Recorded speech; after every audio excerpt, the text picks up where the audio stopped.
So it started out with identifying wasps. Bees and wasps make different sounds, and if you do what's called a fast Fourier transform, which is kind of like that spectrogram analysis, okay, bees and wasps flap at different rates, and so you can actually very distinctly hear a difference. If I just play two audio files.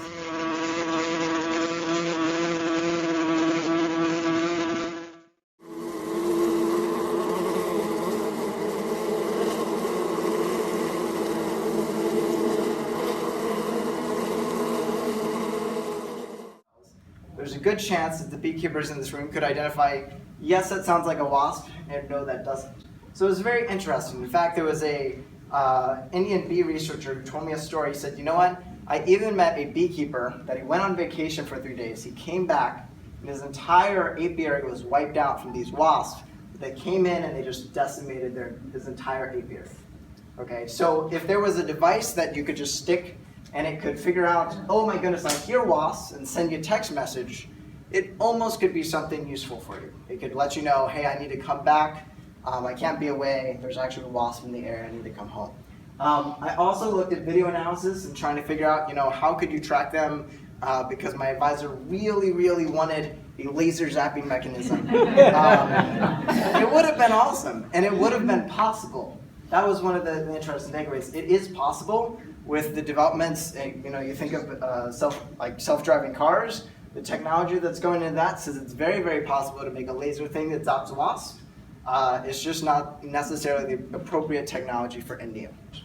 Here we go. So I did have an undergraduate help me, and so one of the things we got to do was I said, all right, I wanted him to make a lovely bee counting thing, because I did a lot of tests counting the number of bees that went in and out of hives. So his first step, and only step, but it was a good first step, was figuring out how much of the bees sort of covered an entrance. So we could take a picture of a hive, and we could estimate the actual area that the bees covered. And so you could say, how much are bees bearding on the front of a hive, and get a quantitative measure for that, which was something that was pretty cool.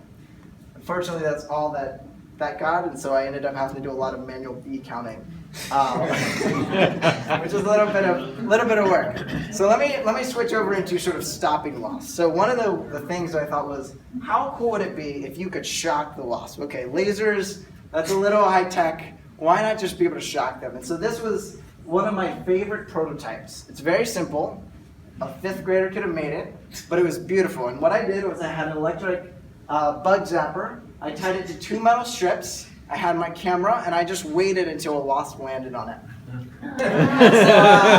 So here's these metal strips. You're looking down. There's a wasp. It's hard to see, but he is like right there. That's the wasp right there. And he ends up landing, or she, I don't know. But in any case, then I pressed the button and I zapped it for a good 6-7 seconds, because I did not want this wasp to live.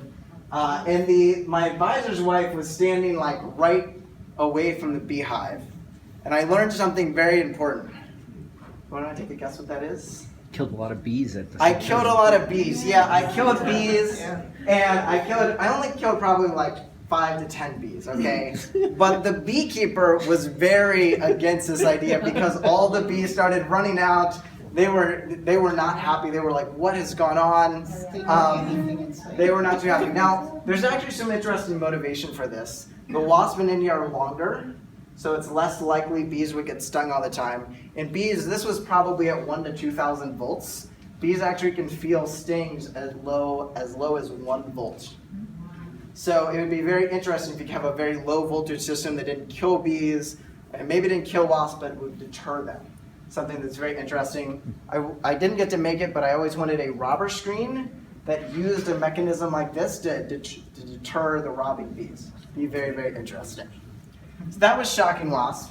But I only got so far in it, in part because as soon as it got cold, there were no wasps, which was a little frustrating. And when I went to India, guess what? There was no wasp, because they only come in certain seasons in certain regions.